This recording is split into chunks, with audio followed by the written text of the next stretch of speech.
You can start now.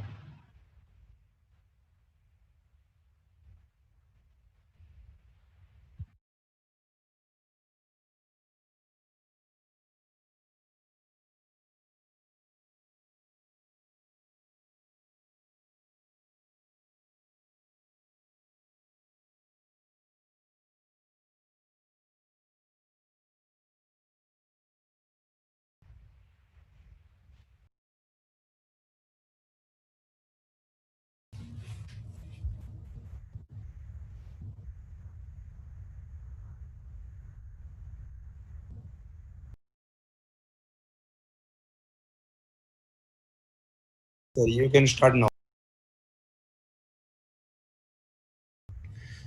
So we are online, right?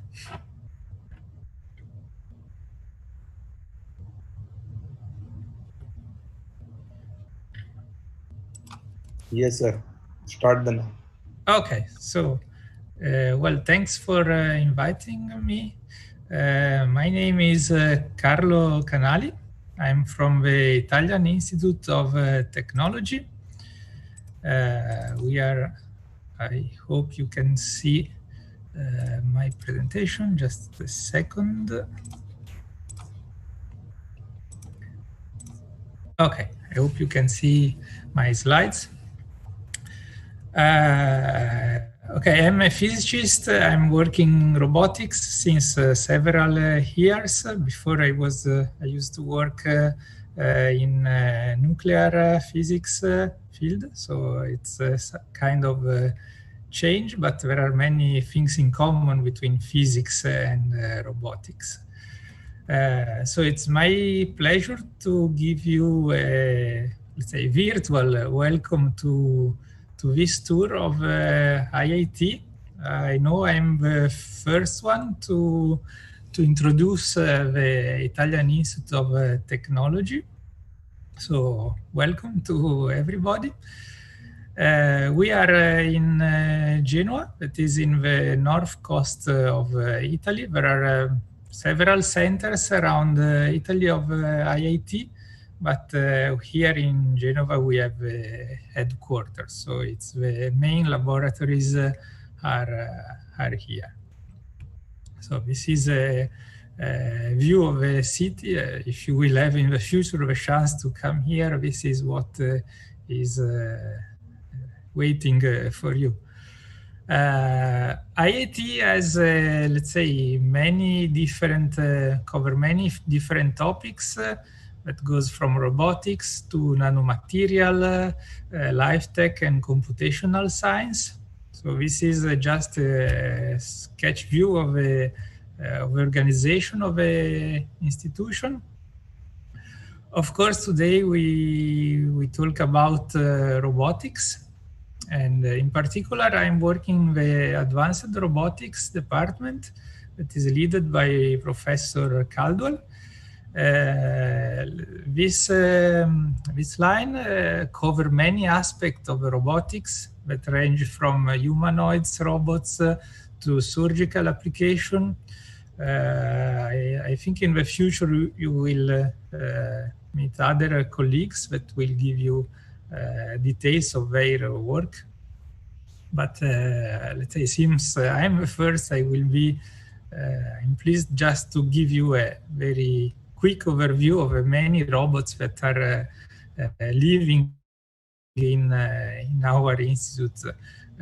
We have a quadrupeds robot, just to mention. One is we have the IQ robot. We have humanoid robots. Maybe you already heard about Walkman or iCab. And we also have plantoid robots that simulate the life of plants. Just I don't want to annoy you with too many details or too many slides. I can just give you an overview of what is actually my work or my role inside the institute.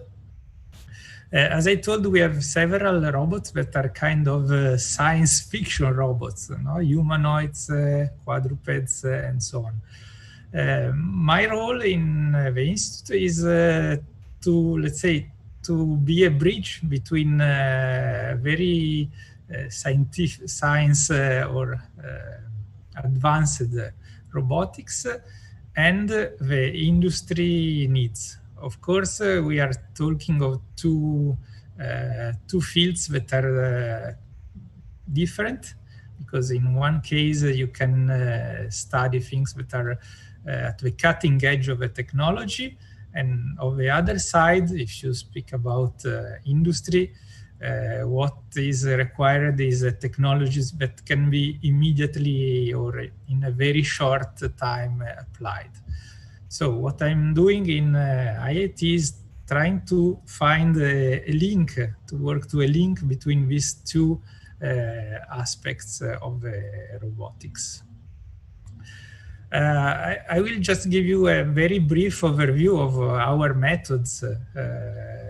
In our lab, we start from the ideas, in the sense that we very often talk or we meet companies. We listen to what are their problems, what can be automatized, or what can be, say, where robots can give an help in a process or in some other aspect of their production.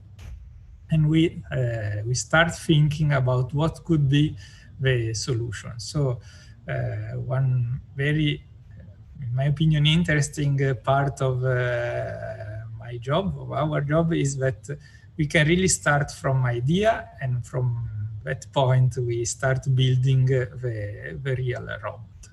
So this is usually the starting point of a project, just a problem sketched on a small piece of paper. And from here we start, let's say, an adventure that can be very interesting. Usually the time scale is about 1 or 2 years for a project, done with companies in collaboration with them, of course. And we start, let's say, giving a body, giving a physical aspect to our ideas. So we start with some prototypes. We use 3D printings.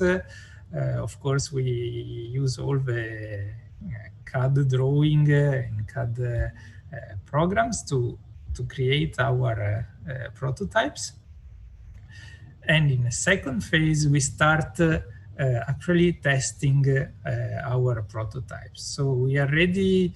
This is what happens is more or less in 6 months when we work with a company.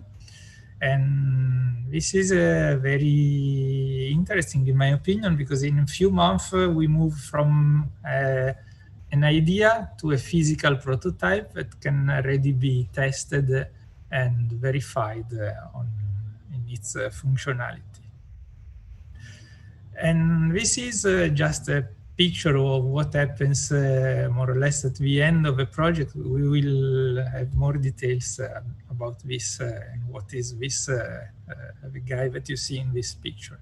So at the end we have a real prototype, a working prototype that is ready to be tested in an operational environment.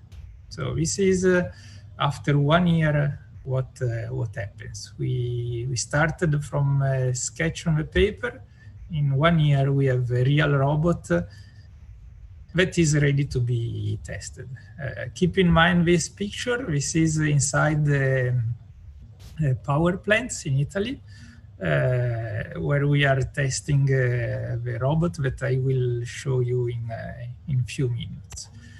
So this is more or less the story of one of many projects that we have. In details, what I'm doing, what I've done in this in the past years in IIT is to dip some projects in inspections.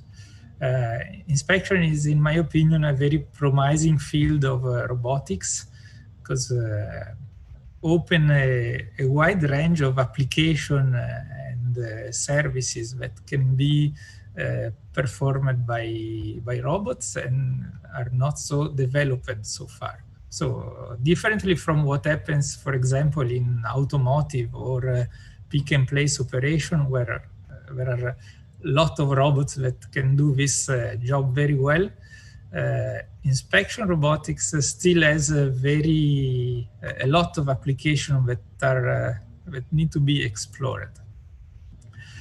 And here I just show you very quickly some of the works that we are doing and some of the prototypes that we are developing. This is an initial stage of a snake robot.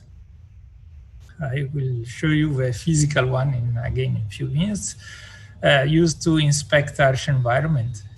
Imagine that you need to inspect an ambient with 100 degrees temperatures. It's very important to have a robot that can enter actually in this space and is also safe for the remote operator to be used. This is the previous short movie. There was a initial prototype. This is a little bit more advanced, and here you can see what happens.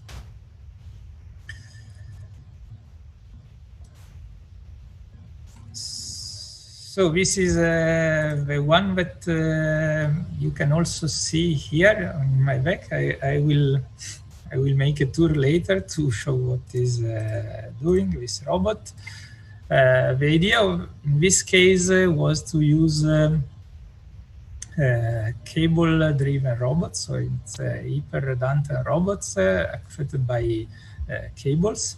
This allows the structure to enter in very harsh environment and also to explore a pretty wide area. In this case, the robot is pretty big. I hope I can give you an idea later of the size of the robot, and still can enter a very small space. On the other hand, other projects that we did in the past regards very small robots. So we moved from very big robot to very small. The idea is pretty similar. Also in this case, we are talking about cable-driven robots. But what happens here is that the size of this robot is few millimeters. So the idea of this project was to develop an automated endoscope robot with a few millimeters diameter to inspect a piece of engines of aircraft. Okay, that was, let's say, the theory, I hope a not so boring part. I will try to show you something real.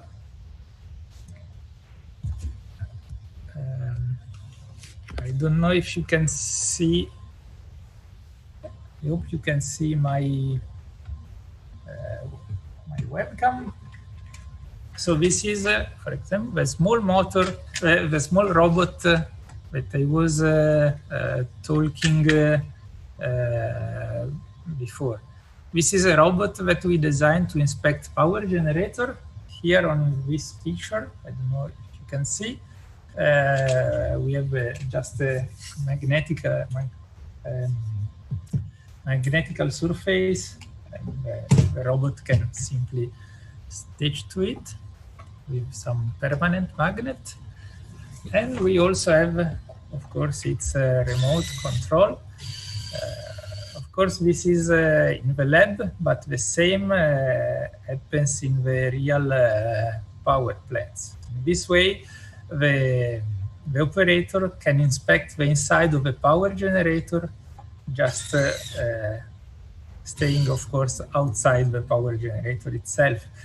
The advantage of this kind of inspection is that you don't need to dismantle the whole power plants before actually inspecting it. This is opening, let's say, pretty wide business, because it's allow the company to save time and to save money to perform the same inspection that can be done dismantling everything. We just using all the small prototypes that we have in the lab because it's easier to show you. This is another one. It's again a small crawler robot. In this case, we also have a laser sensor. This can be, I guess you can see. Okay, this can be used for a reconstruction of surfaces. Imagine to have the robot moving on the top of a surface. This laser can reconstruct in 3D while the robot is moving the shape of the surface with a pretty high precision. This is just an application. It can be used, for example, to inspect rivets or surface of an airplane or something like this. And now I will try to move a little bit around the lab. I hope it works. Of course, I would like to have a lot of time, but we don't have to show all the projects. We have, as I just mentioned, a project related to pick and place. What we are doing is to develop, I think you can see some special grippers for material such like paper, something like this, that is very difficult to handle. And as I promised to you, I think here you can see the snake robot that we are developing for inspect harsh environment. As you can see, it's pretty big. It's okay, yeah, I'm not a very good movie director, but I hope you can see. Actually, it's reaching more than 2 meters, and it's just in its parking position, so you can see some of the details of the robot. Here you can see the cable is actuated by cables. The robot is actuated by cables, so there are several set of motors that are more or less here, and of course, properly working on the actuation of the cables, we can move a robot in several positions and use it to enter small or very small apertures. And this will save, of course, time. And it's also a big help for human workers that doesn't need, in this case, to enter maybe an environment that is dangerous, but they can send the robots. So this is more or less an overview of the lab. I don't know if there are questions or other things that you want to ask. Of course, I think you can send it on the chat or directly ask.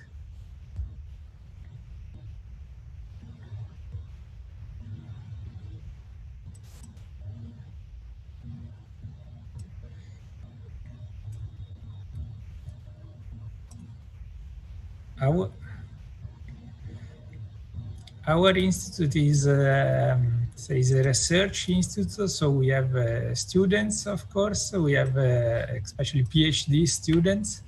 We have postdocs. We are researchers concern robotics.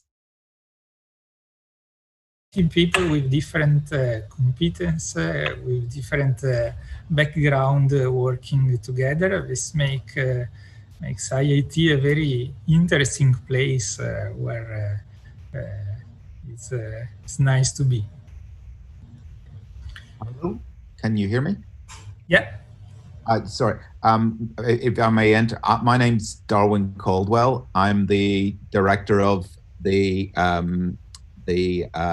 department in which Carlo is a leader of the group. I noticed that someone had asked about the training and we provide to freshers, and Carlo had mentioned measured that in a little. We have a variety of different types of training. Every year, we take on a significant number of PhD students, usually somewhere between 10 and 15 PhD students into the department. We've actually just closed the call this year, but if people are interested in the future, we usually do a call around about April or May time. In those scholarships, you get a full bursary, so you get all of your tuition actually paid for, plus you receive a living grant. The Institute, I think one of the things Carlo didn't actually mention, the Institute actually is all in English. So for students coming from India, it could be a very easy place in which to integrate. Everything is done in English. We do everything in English. I'm from the UK, I'm a native English speaker. And so it's actually very easy to do that. We also have, we do actually also have sometimes undergraduates, and a number of, in the past, a number of students from India have contacted me about doing their placement. The difficulty is that in Italy, because of the amount of time to get visas and processing, it's very seldom useful for us to take anyone for less than 6 months. But if people are interested for coming for a longer period, 6 months or longer, we would certainly be interested. But unfortunately, for the shorter period that you have in Indian institutions, it doesn't work very well. Thanks, Carlo. Yeah, thanks to you. I received I see some other question in the chat. One is, which basic course or knowledge that you should learn first? Well, I think that the obvious question is the typical topics related to robotics, that are mechanics, electronics, computational topics. But as I mentioned before, there are many backgrounds needed to make a robot. We even have some psychologists. Actually, I'm a physicist, but apparently doesn't make any sense to work in robotics. But on the contrary, it works because I was somehow expert in electronics. In my opinion, I would say most of the scientific topics are very welcome in the field of robotics. Okay, I see another question about artificial intelligence and machine learning and how this can be somehow used in inspection robotics. This is an interesting question. Usually in all the process of inspection, that can be quality inspection or industrial inspection, the human worker has a very important role because he has experience, and for example, he can immediately detect if something has a defect or is properly working. But in recent years, artificial intelligence played a pretty big role because it's allowed to automate some of this process. And so it's now possible to study or sometimes to directly apply algorithms that can directly detect and autonomously detect a defect or something that is not properly working. So this will be a very big step in the future, not only for industrial inspection itself, but also for quality inspection. And just let me check. Someone, Shubman, is asking some of the design aspect used for industrial inspection robots. Well, I don't know if the answer is what you expect. Of course, there are many aspects from the mechanical design. We use just to mention Creo or some other CAD programs to make a 3D design, of course. We have a workshop, a very good one, that can directly produce the parts that we are designing. So in a short time, we can directly move from the drawing through to the actual parts in our hand and do this the testing. I have another. Okay, someone is. There is a question about during pandemic. We have seen very efficient use of technology. What do you think this sort of robots can revolutionize the healthcare sector along with the industrial sectors? Well, for what concerns the industrial sectors, I think this kind of robots, inspection robots, or say teleoperated robots in general, can give a very big help.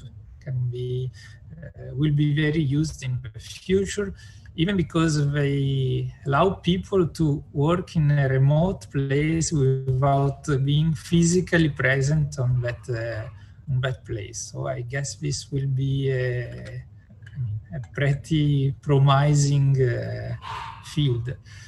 For what concerns healthcare, I think in the future you will have a colleague from our department that will give you maybe some more information about this.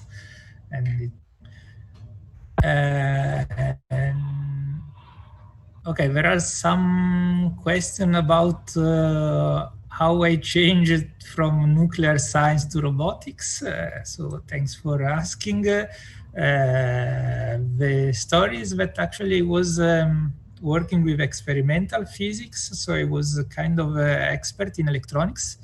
And yeah, obviously electronics is present in both in robotics and in experimental physics. So it was kind of easy to move from one field to the others. This is again what I was mentioning before.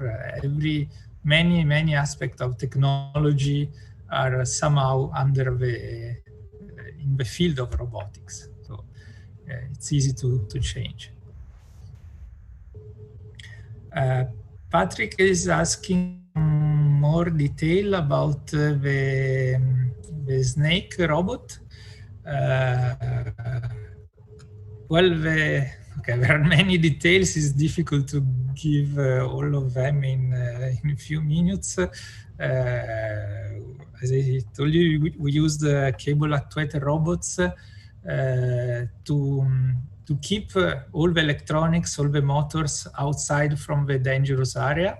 This allows to have the arm itself that is just done with metal parts and cables.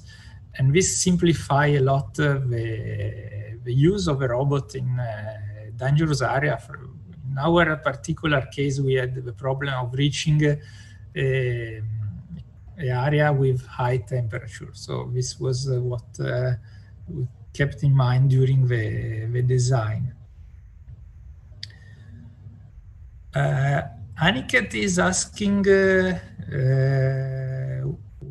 what make industrial inspection that organize today. Well, industrial inspection will, I'm sure, have a bright future because there are many aspects many things to inspect in the world. You can think about I don't know, power plants, as in the example of our device. you can think about pipes. The world is full of pipes and nobody really know how to inspect them. So this is a huge problem. Let's think about infrastructures. There are many bridges in the world, and lot of them are becoming old. So an inspection system is needed. So there are really a lot of application in the future. Nikita is asking if a medical student learn robotics. I think that everybody can learn everything. It's just a matter of studying. So, and of course, we have colleagues that are working in surgical application with robots. So the link between the medical study and the robots is of course existing, and there are also in this case I think many applications possible for the future.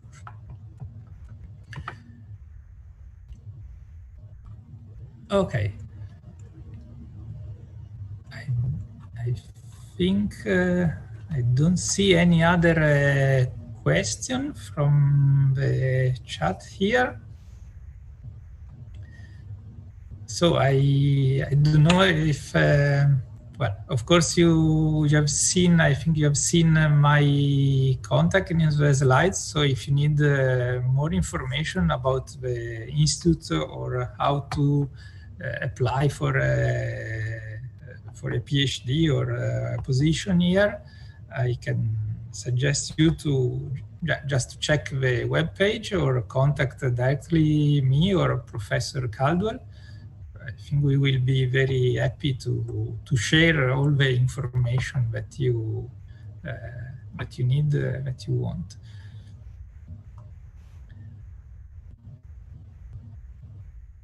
Okay, there are last minute question from. There are a lot of emerging use cases for non-traditional robotics. And the question is, what makes industrial inspection so organized or something like this? Yeah, of course, we are used to think about robotics in the typical automotive scenario with robots like this one, anthropomorphic robot that make always the same task. The future will be, I think, and I hope, different with many robots with many different shapes doing a lot of tasks that maybe today we don't even imagine.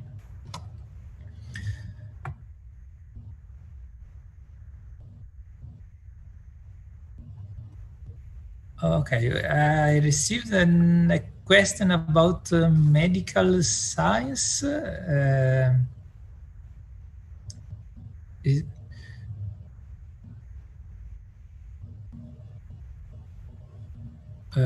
Okay, what makes in medical science and Israel, is it one man need carry 1,000 doctors or employee for working advanced technology? I didn't get too much this question, but I think it's related again to medical science. And I was mentioning before, there are many links between surgical or medical application and robotics. I guess in the future, with the development of a 5G network, medicine and medical science and robotics will follow a common path. But again, I think some colleague of IDLIR will enter more in details of this topic that is actually not exactly my field.